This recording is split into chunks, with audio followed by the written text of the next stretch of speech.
Good evening, ladies and gentlemen. It's that time once again for the Midweek War. I am your host, the maddest of Mikes. We are talking Impact Wrestling. And with me, as always, is the one man who likes Impact, Antonio Garza. How are you, sir? Hey, Mike. I'm doing good. I am the guy who likes Impact. Unfortunately, I'm not the guy who likes GFW so far. It's a very important distinction. Yeah, this last week's having kind of like white and black sometimes. Oh, man, there's so much to talk about. I can't wait till next week. This is a long show, so. Yeah. All right, full disclosure, I was doing 2 fantasy football drafts during this week, so if my details are slightly sketchy, it's because TNA didn't hold my attention. Shocker. And full disclosure, I don't have also my details because I was watching TNA and I just didn't pay attention. All right, well, Garza, what's your one word for this week's Impact? My one word is 11. 11. You know why? Because hold on. Do they have they don't have 11 days yet. No. It's because TNA's Doomsday Clock just hit 11. Nice. Oh my God. All right. We're one click away from Doomsday. Oh, Jesus. If TNA was the Watchman, who would be Ozymandias? Would it be like EC3? Probably. Because he's the only one who probably will have a career after TNA. Yeah. He'd be like, oh no, Auntie, I signed with WWE 20 minutes ago. Yeah.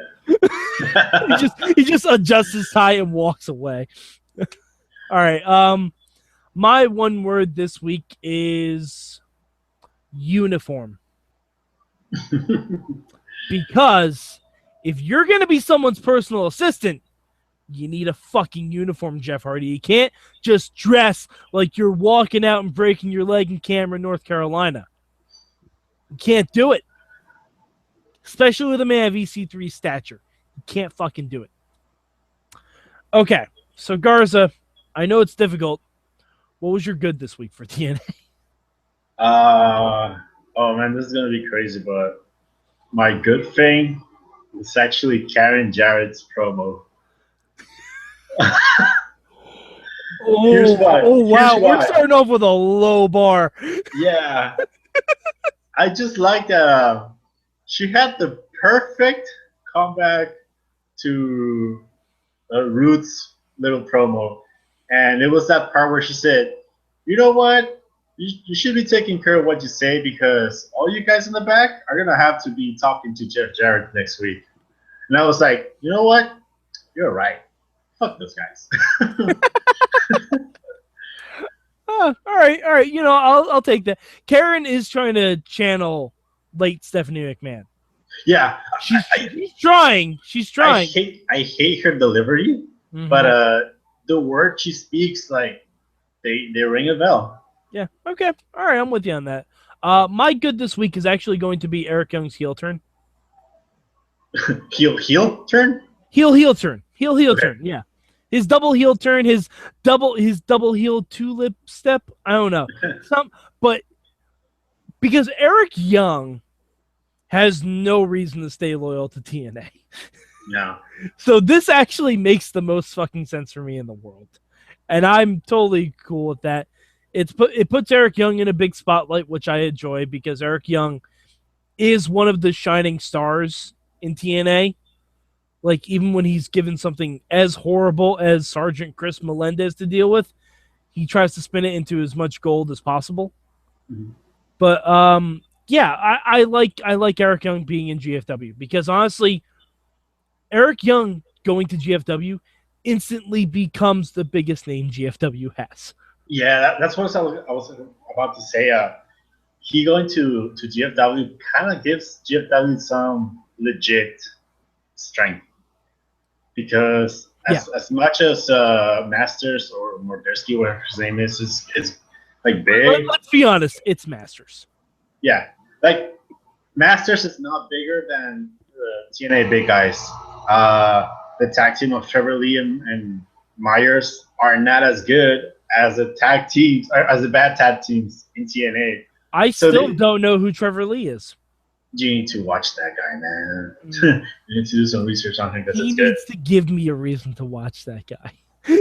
No, I'm telling you, from all the GFW guys, he's one to worth checking out. Okay. Like regardless of GFW. But no, yeah, I agree. Like, Eric Young's joining GFW does kind of give it like some legit strength. I I hate that they're selling that Aldis, that Magnus was the one who gave them the briefcase, but they can't fucking use Magnus. Exactly. Now, if Magnus had been the one, like the mole inside TNA, that's perfect. Yeah. That's honestly the best thing that they. There's so many things they could have done with this, but because TNA doesn't plan ahead. Yeah, Galloway versus Magnus, that's a fucking main event there. Yeah, that's a good match. Yeah. That's a good match. That's something I want to watch. That's something I pay to watch. I don't know. No, not really. I don't know if I pay. Yeah, that's something that I would go to Justin's house to watch. Yes. I would illegally stream it. All right. So now I know this is going to be slightly easier. What's your bad this week for TNA? I'm going to give the bad to a lumberjack match, which wasn't a lumberjack match. Because it was kind of like bring your boys to your ringside match and like attack people if they want to.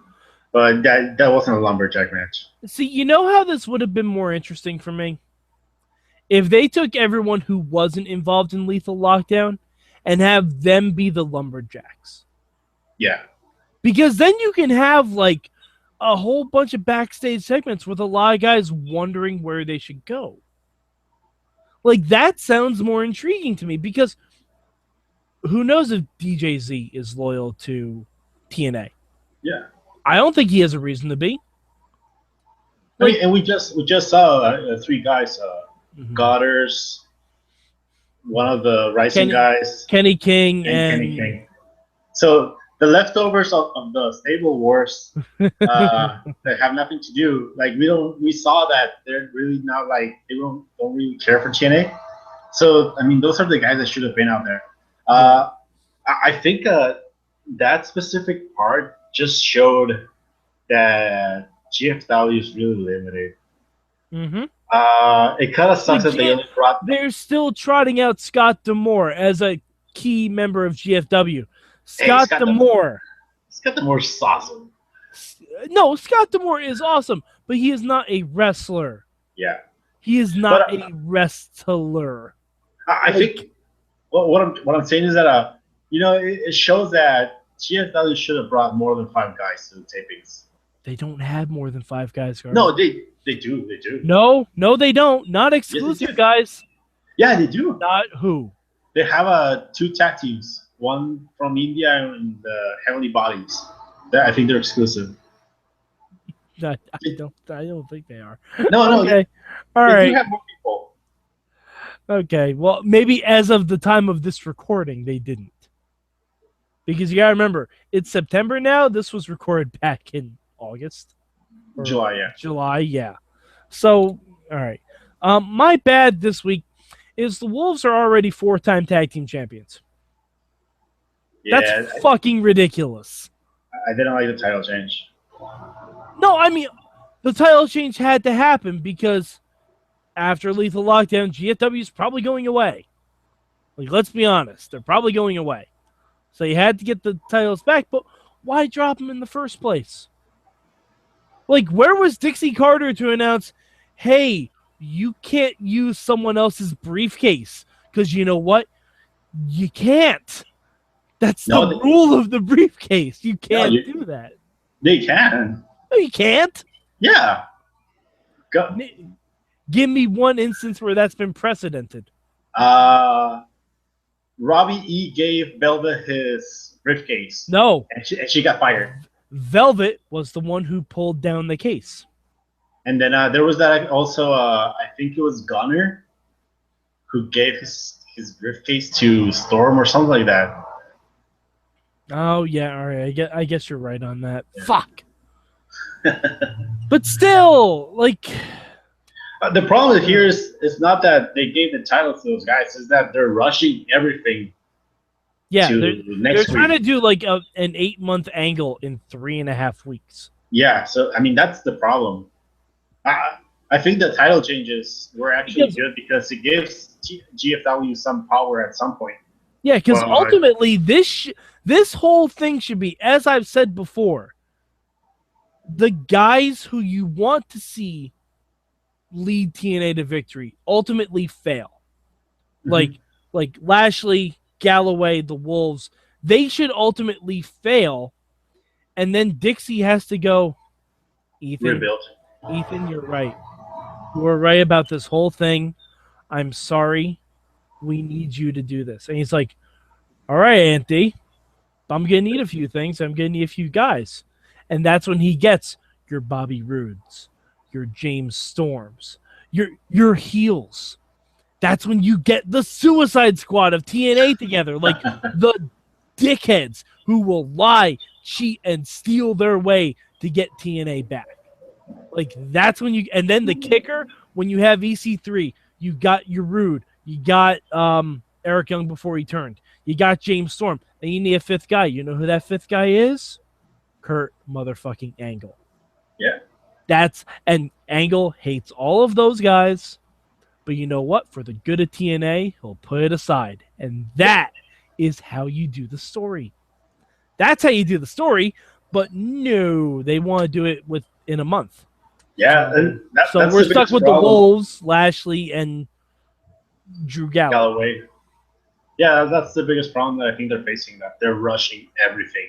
Mm-hmm. They rushed the like you said a 5 month feud into a 3 week thing. Yeah. And, I get it. TNA has limited time, just like Garza's lower third. But, if you're going to do something like this, try and do it right. Yeah. Try not to half ass it. Because maybe if you actually took the time to develop this, it could save your company.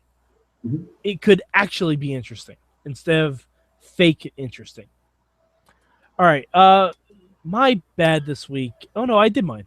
The tag Yeah. title change. Yeah. All right, Garza, what would you change about Impact this week? Uh, I know there's a lot to change. yeah. This one's not. It's not that big of a change, but it's something that really like not pissed me off, but I mean I didn't like it. When Eric Young came in for the big swerve at the end, Mm-hmm. uh, what's his name? Matthews and Pope are, what is this demented guy doing out here? And like, no, that's not how you sell a swerve. You're telling me Yeah. like, yes, Eric Young, he's a heel, but he's here to help. Exactly. Like, oh, Hogan's coming out. Hogan's coming out. But whose side is he on? Exactly. Shh, we don't know that yet. Yeah, exactly. So, I mean, try to sell me that Eric Young just saw the light and is doing something for TNA. Oh my God, no. And plus, the last time we saw Eric Young in a ring with GFW guys, he was about to beat up Jeff Jarrett. Exactly, yeah. And that's that was the one thing they did right. Yeah. But the announcers fucked it up. Yeah, I hated the even worse than announcers. Bobby Heenan. Even worse than Bobby Heenan. All right. One thing I would change this week, before I mention the change, I have to give a supplemental bad thing to Eric Young. He didn't do jack shit with that leg. Yeah, he just put his... That was the most disappointed I've ever been in my natural life about TNA. Because so much potential. So much potential wasted. Just completely wasted. Anyway. You can kind of tell that they just put that on the burner while... Oh, yeah, you can tell. That literally happened. Like, that segment with Eric Young and Sarge probably literally happened an hour after their match. Yeah. Where they didn't have time to think of anything interesting to do. Yeah, and we're like, oh, you know what? We're going to GFW, so just like, whatever. How, what would have been awesome? Here's another thing they could have done with the leg. Eric Young goes to a batting cage with it. Come on, that's perfect. Or like a driving range. There's Also, got to be a driving range within a half hour of Florida. Come on. There's the ESPN zone right there. He could have gone there.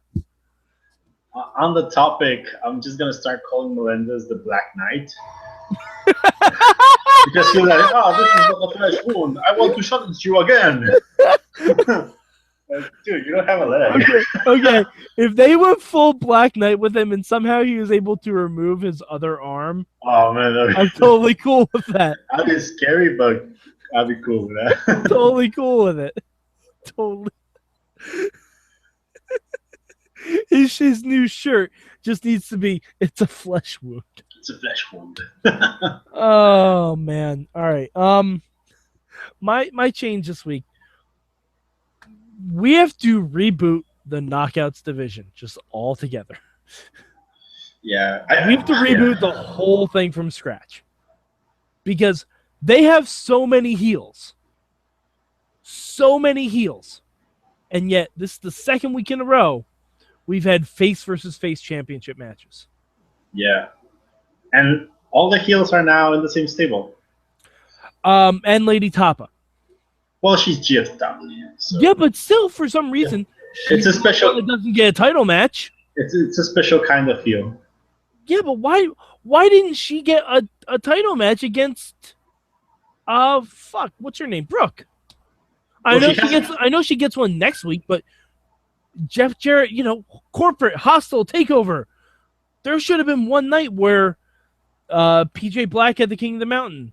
The two other guys got the tag titles, and Lady Tapa was going after the knockout style, but got caught in the crossfire of like the Beautiful People and the Dollhouse. Mm-hmm.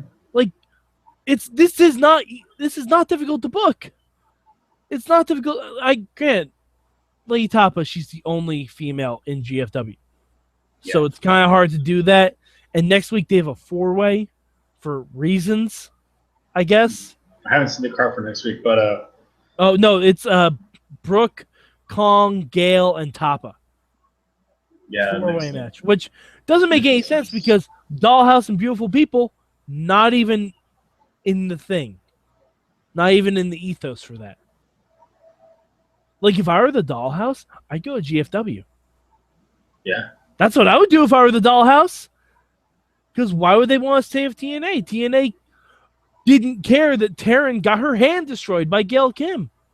They should go to GFW. Like, again, if they were doing a longer booking, this is what you could do. Because then you could have, like, the Dollhouse and Lady Tapa. You could have them 5-on-5 against the Beautiful People, Gail Kim, and Kong. Mm-hmm. That's awesome. And then whoever got, like, the winning pin got to fight Brooke at Bound for Glory for the knockout title. That's a cool angle. But they're not doing anything with that. Yeah, I mean, they fall into the problem that they only have a limited amount of time and they're super booking. But they're also horrible at booking. Yeah, that too. But like I can see how this match could make sense in the long run, but there's no long run. Yeah. So exactly. At this point, like next week, we're getting Tapa, Kong, Brooke, and Gail, and Kim, and Kong and Tapa don't deserve title matches. They should fight each other because that's their feud. Again, again, maybe without countouts. Yeah, yeah, exactly. Like do a fucking no countout match or something. Or you know what? Fuck it. Put them in 6 Sides of Steel. Give them a Full Metal Mayhem match. They will be at Cage next week. Yeah. Give Awesome Kong and Lady Tapa a Full Metal Mayhem match, please. That would be great. No, I'm serious. I'm dead serious about that. I want to see Kong splash someone through a fucking table. I don't think they can do much with a ladder, but the tables and the chairs, sure. Why not? If we can have Big Show in a ladder match, we can have Awesome Kong in a ladder match, all right? Well, they did require a special type of ladder, but yeah, I see your point. All right. So was there anything else you wanted to touch on about TNA? We could talk about EC3 and Jeff Hardy. that was also disappointing. Yeah, I think this show was, I don't know, like EC3 and Jeff Hardy's theme. I feel it's like the third thing to think about the show. Mm-hmm. Like the whole EC3 GFW is thing is trying. obviously like the top thing to talk about, but I just feel like the EC3 and Hardy thing are just like so out there, like no one cares, Yeah. and it kind of sucks because like even Jeff Hardy was really good at being a terrible submissive man. So Well, I mean, and Jeff Hardy talking to Galloway saying, "Hey, man, I'd love to join your fight," and EC3 cutting him off. yeah, That is super good. That is really good character development, character build for all three guys, really, in that whole scenario. But there's no long term, so you can't expand upon that. yeah. Like, because that could you imagine if EC3 ordered Jeff Hardy to fight for GFW to stick it to his Aunt D? I mean, I have Like, to imagine that. imagine that. Just imagine, like, oh, GFW needs a fifth guy for Lethal Lockdown. Jeff, you're to go into that Lethal Lockdown match, and you're to win this for GFW. Well, Could you imagine that storyline? EC3 still likes TNA because he's a TNA champ.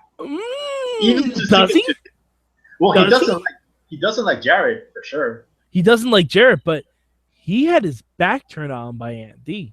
Yeah, but I mean, you may hate Aunt D was the one who made him do all these title defenses. but you still hate TNA more. I mean, you still hate GFW more. Yeah, but he's such an egotist that he could take one little slight as an excuse to bring the entire company down. But then he stops being the champ. No, I don't think so. Yeah, because there's no TNA anymore. He's still the TNA champ. Of no one. So what's different? No, but could you imagine? Like, but then see, and to that point, Ethan Carter would then be the last TNA champion, retired, undefeated, and untied. He's gonna be anyway. He'd be down for that. He would be so down to beat every TNA Hall of Famer, retire undefeated, retire as champion. That's a win-win-win for EC3. I don't know. But I just think it'd be an interesting way to approach it. It'd be an interesting thing, but and then like you could have Dixie go up to Ethan like, why are you making Jeff do this? Like, you turn your back on me, Auntie. Like, please don't make Jeff do this. And like during the fight, Jeff's the last guy come out. Right? TNA is defeated. Like as soon as Jeff Hardy comes in, it's gonna take a simple swanton. They're done. And right as Jeff's walking out because he doesn't want to do this, Ethan stops him and says, "Jeff, do what you think is right." Boom. Then Jeff Hardy turns coat, and TNA wins. Like there are so many things to do with this, and they're doing none of them. I don't agree that would be the best thing to do, but I agree that there are many things that they can do. I'm guessing and hoping that at some point Jeff will force. Ethan will force Jeff to fight Matt. Well, that has to happen. Well, I will tell you that Jeff is in the Lethal Lockdown match. Jeff Jarrett. Oh, Jeff Jarrett. Yeah. And TNA does need a fifth guy. I'm not going to tell you who it is. That's where I will draw the line. Yeah, I have a good idea who it's going to be. But, Oh, no, you don't. No, you don't. All right, but anyway, so Garza, where can the people on the internet find you? You can find me at DW Revolution, the Twitter machine, and you can find me at DWrestlingRevolution.com. You can also join Patreon as I do and give $1 to the Wrestling Mayhem Show, and they will give things back to you, and you'll be supporting this as a group of podcasters like ourselves and Sorgatron and the other guys. And also, if you donate to Patreon, you can make us introduce you however you want. However you want. If you want us to woo after we say your name, if you want us to say that you are amazing in bed, we'll do it.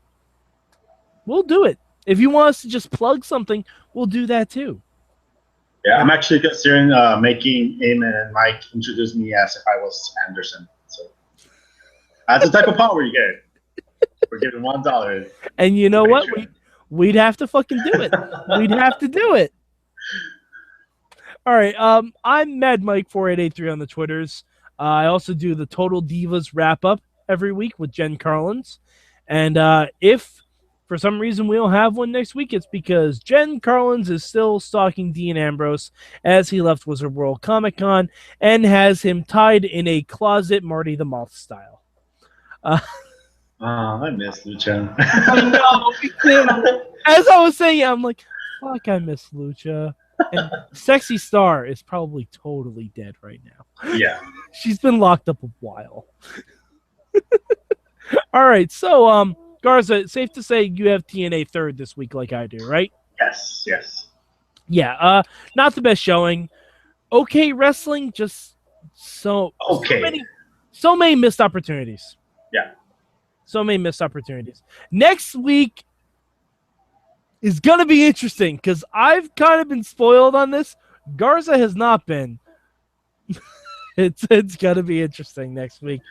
I think regardless of how the quality will be for the next week, just the idea that this could be the last shows of TNA are kind of making it a must watch. Mm-hmm. Oh, yeah. And I want to get a couple other people's feedback on this. I do want to do a Bound for Glory wrap-up because if they're not picked up, Bound for Glory will be the last TNA show we ever talk about. So it'll kind of be a finale. We may have someone parallel parking a car outside an Italian restaurant. We may tell Eamon that Will is his father and then cut off his hand. We may have a sled that says fuck TNA. There's a lot of movie references I just threw out at people, and I'm sorry if I spoiled you on any of them. And just remember, Chad the Sad is Kaiser Soze. So, for Antonio Garza, I'm Mad Mike. This has been your Midweek War!